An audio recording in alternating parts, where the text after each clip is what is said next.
Hello বন্ধুরা, এই রোডে সকালে 8টা থেকে রাত্র 8টা পর্যন্ত বড় গাড়ি চলার নিষেধ। খুব কষ্ট করে ভিডিওটা তৈরি এটা জানেন না? চরম অবস্থা। এখানে জানেন না? আমাদের সেন্ট্রাল রোড এক্সটেনশন জানেন না কোন? যে রুটটা রয়েছে, একটু আগে তো কইছেন ওই জানেন না? বড় গাড়ি চলাচল তাহলে 8টা থেকে আর টাইমটা হলো রাত্র 8টা পর্যন্ত এই রোডে বড় বড় গাড়ি আয়ে 8টা পর্যন্ত। এটার কিতা পদক্ষেপ নিছেন? সকাল 8টা পর্যন্ত এই দেখেন না? বড় লরি রাত্রে 8টা থেকে আর বাকি সময়টা হলো ছোট ছোট যানবাহন চলাচলের জন্য। না, এই বড় লরি ডিজাইন দেখেন না? এই সারা রোডের মধ্যে কোন দিক দিয়ে যা? সকাল 8টা আসামাগতলা রোড দিয়ে যা? 8টা থেকে শুরু আমি করে পরশুদিন আমার ফেসবুকে আপলোড করছি এই যে আপনারা ইয়ানো 10টা যে অফিস বড় গাড়ি ডিজে সকালবেলা 8টা থেকে অফিস টাইমে ইয়ানে জাম করে এই জায়গাটার মধ্যে দেখছেন না? এটি আপনারা দেন না, আপনারা কিতা দেন? শুধু হেলমেট দেন। এমনিতেই বেশি একটা লুট টুটি লেগে রাখছেন না? ঠিক আছে চলে, কিন্তু আর এটি দেন না, ওই বড় লরি ডিজাইন দেন না, দেন না।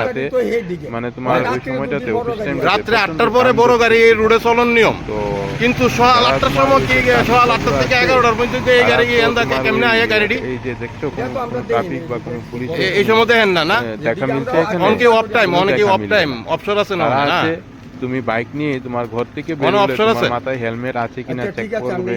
তুমি কামানচুমনি দিয়ে হ্যাঁ। গেলে তোমার না।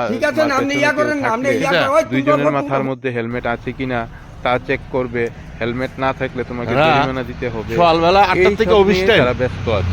এই টাইমে আর এদিকে বড় গাড়ি জাম হয়েছে, মানুষ স্কুলে যাইতে পারে না, গাড়িগুলো কি করে ঢুকে? বাচ্চা কাচ্চা লইয়া। ঢুকার কোনো হ্যাঁ, সুযোগ এদিকে নাই। জাম হয়েছে। আমি যেহেতু গত 4 দিন আগে প্রশাসনের এই ভিডিও নিয়ম, দিছি।